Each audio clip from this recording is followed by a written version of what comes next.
Hello everybody, welcome back to the channel. Graham here. It's good to have you with me. Okay, I was pondering on a couple of things early before I always write down a few things and what I want to discuss and the meaning of these things I write down. And one of the things is, how did I feel this time last year? And it was quite a big time because I was just beginning the radiotherapy. And although I went back to that episode when I was talking about it, although I said, I was in a positive place and I was looking forward, was I, looking back, and this is why I like to say, if I look back a year ago, I was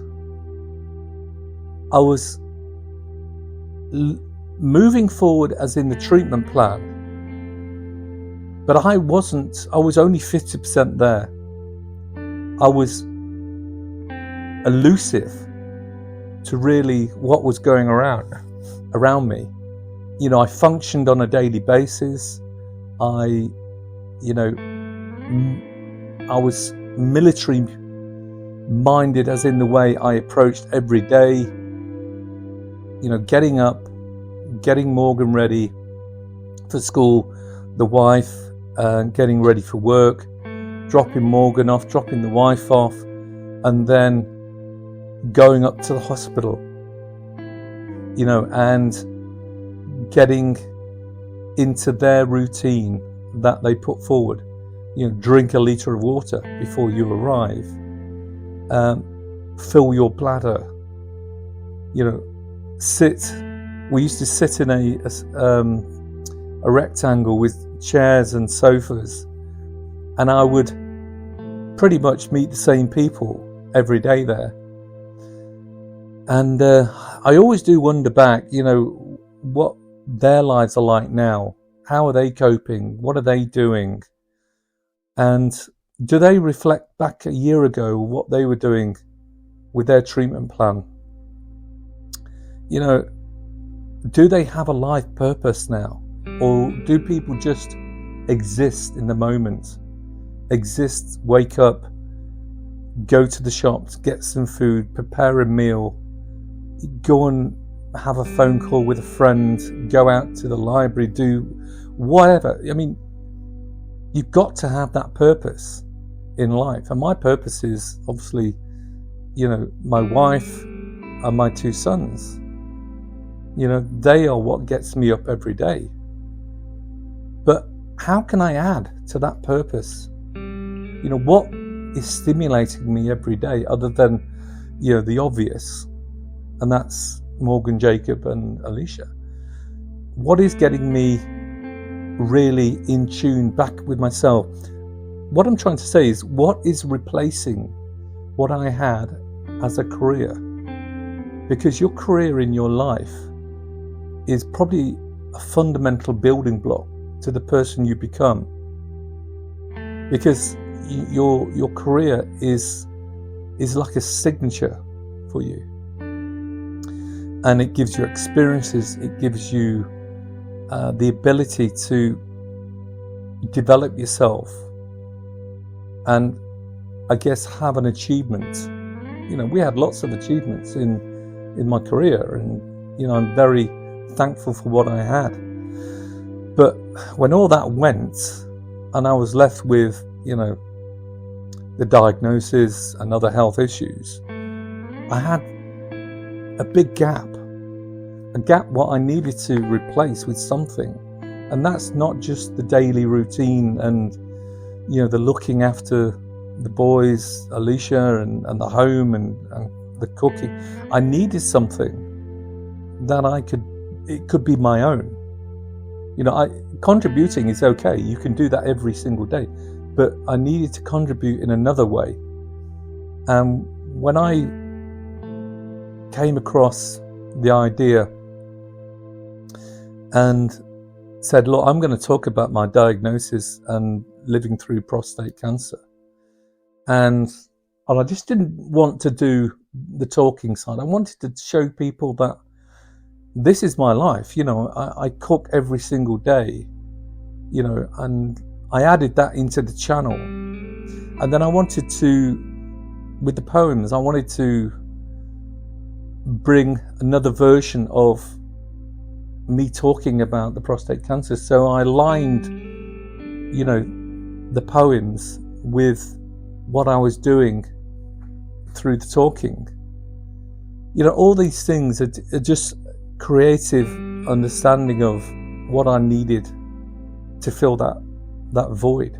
And I'm so pleased it's happened. One of the purposes, and to have these things in my life, is just to fill my day. Really, it is. You can only, walk down the seafront. You can only, have chats with people, and I'm not really, a big social animal. I'm more than happy to have a conversation with people, but to have them in your life, have people in your life, takes an awful lot out of you. And this is why I don't do, social media. And I'm talking about Facebook or Instagram or things like that. Because people can take an awful lot out of you in your life just by being there. And you, I guess, looking at other people's lives through the social media. Don't do it. I don't personally do it at all. So I find other things to have a purpose, And obviously the channel, if I didn't have the channel, what type of person would I be if I didn't have this in my life? And I'm really enjoying the channel because it fills a couple of hours every day, thinking about what I'm going to say, thinking and planning a recipe, the words I'm going to use in a poem. All these things is creative thinking. And, if you don't have creative thinking, what do you fill your time with? I don't watch telly. I certainly don't watch telly during the day. I might have an hour or two in the evening, and that's only to follow certain episodes I record. I don't like, the fact that people watch daytime TV or morning TV. Oh God, really, why? Get up. If the sun's shining, go out for a walk. If there's jobs to do, I do the jobs around the house. But I certainly won't sit in front of the TV during the day. I've got too much I want to do. And again, I talk about the creative thinking. It's what's making me feel so much better. The three words, creative thinking, the purpose, and the feeling better, they're all linked, And so, I'm reaching people who are in similar circumstance, and it's great to hear their feedback. There's a guy who wrote to me, and he's wrote to me a couple of times now, Joseph, and he said to me, he listened to the episode about high blood pressure, and he wrote to me and said, look, thank you, because I'm going exactly through the same, as in the diagnosis, but also the high blood pressure. So how we talk about these things, rather than just keep them inside and push them down, I use the channel as my outlet, and I'm so pleased I have it. Because if I didn't have it, I don't think I'd be the same person, to be honest with you. But anyway, thank you so much for joining me. I'm feeling great. Give me a thumbs up if you like what I'm doing, and share out the episodes. The more people we bring to the channel, the better. Have a great day. Thank you again for joining me, and I'll see you on the next episode. Bye for now.